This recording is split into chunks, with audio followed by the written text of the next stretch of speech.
السلام علیکم، محمد عرفان اشرف آپ کی خدمت میں حاضر ہے۔ آج کی ویڈیو کا آغاز جو ہے وہ پنجابی کے اس شعر سے کرتے ہیں۔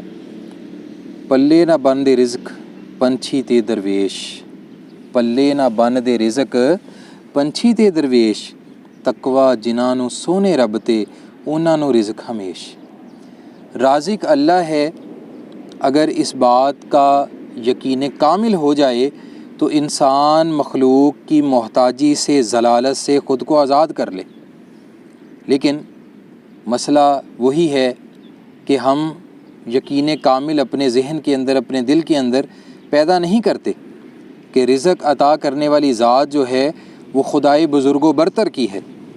ہم اپنے آپ کو کھپا دیتے ہیں اس رزق کے متلاشی ہو کر، جبکہ اپنی قسمت میں لکھا ہوا ایک ایک دانہ جو ہے وہ انسان تک جب تک پہنچے گا نہیں، جب تک وہ اسے کھا نہیں لے گا، وہ مرے گا نہیں۔ اس ضمن میں بڑا ہی خوبصورت واقعہ جو آج ہی میں نے پڑھا وہ آپ سے میں شیئر کرنا چاہتا ہوں۔ ملازم بڑا ہی تابع دار تھا، اس کی تابع داری سے خوش ہو کر مالک نے اس کی تنخواہ جو تھی وہ 5,000 روپے بڑھا دی۔ لیکن 5,000 تنخواہ بڑھنے کے بعد جو نوکر تھا اس کی تابع داری میں کوئی فرق نہ آیا، لیکن وہ زیادہ مشکور بھی نہ ہوا کہ اس نے جو ہے وہ مالک کا حد سے زیادہ شکریہ بھی ادا نہ کیا۔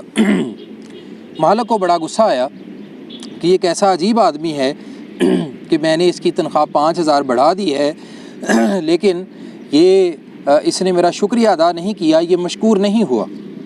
کچھ دن گزرے تو مالک نے سوچا کہ کیوں نہ اس کی میں 5,000 تنخواہ جو ہے وہ کم کر دیتا ہوں۔ تو ایسا ہی ہوا کہ مالک نے اس نوکر کی جو تنخواہ تھی وہ 5,000 روپیہ کم کر دی۔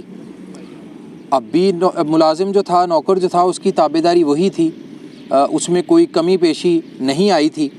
مالک اور زیادہ پریشان ہوا، تجسس اس کے ذہن کے اندر آیا کہ ایسا کیا ہو گیا ہے کہ میں نے جب اس کی تنخواہ بڑھائی ہے تو یہ خوش نہیں ہوا، یعنی حد سے زیادہ خوش نہیں ہوا، اور جب میں نے اس کی تنخواہ کم کر دی ہے تو اس نے واویلا نہیں کیا، اس نے کوئی شکوہ نہیں کیا، یہ میرے سامنے آ کر آہو بکا اس نے نہیں کی کہ آپ نے میری تنخواہ بڑھائی تھی اور کم کر دی ہے۔ تو لہٰذا مالک نے ملازم کو بلایا اور کہا کہ تم کیسے عجیب آدمی ہو۔ تو ملازم نے بڑا ہی پیارا جواب دیا، او ہو، کہ آپ خود کو رازق سمجھ بیٹھے تھے، آپ خود کو رازق سمجھ بیٹھے تھے۔ جب آپ نے میری تنخواہ 5,000 روپیہ بڑھائی تھی تو میرے ہاں میرے بیٹے کی پیدائش ہوئی تھی، تو میں یہ سمجھا تھا کہ اللہ رب العزت نے میرا رزق جو ہے وہ وسیع کر دیا ہے، اور لہٰذا مجھے اس ذات پر یقین تھا۔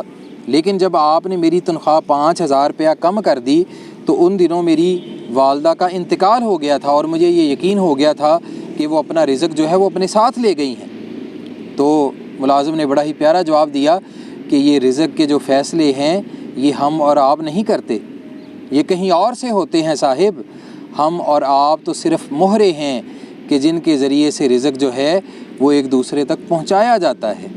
تو لہٰذا اس واقعے میں ہم سب کے لیے ایک سبق ہے، اور وہ سبق یہ ہے کہ ہم یقین کامل رکھ لیں کہ رازق جو ہے وہ اللہ کی ذات ہے، کوئی کسی کا رزق بند نہیں کر سکتا، اور اگر کسی کے ہاں سے مخلوق پل رہی ہے تو وہ شکرانہ ادا کرے، اللہ رب العزت کے سامنے سجدہ ریز ہو جائے کہ اللہ رب العزت نے اپنی مخلوقات کی حاجات کو اس سے منسوب کر دیا ہے، اپنی مخلوق کی حاجات اس کے ذمے لگا دی ہیں۔ تو یہ تو انتہا سے زیادہ مشکور ہونے والا کام ہے، اللہ کے سامنے سجدہ ریز ہونے والا کام ہے، شکرانہ ادا کرنے والا کام ہے کہ اللہ رب العزت نے اپنی مخلوق کو اپنے بندے کے در سے منسوب کر دیا ہے۔ تو اللہ رب العزت سے دعا ہے کہ اللہ ہم سب کو اللہ کے رازق ہونے کا جو یقین کامل ہے وہ عطا فرمائے۔ السلام علیکم، اللہ نگہبان۔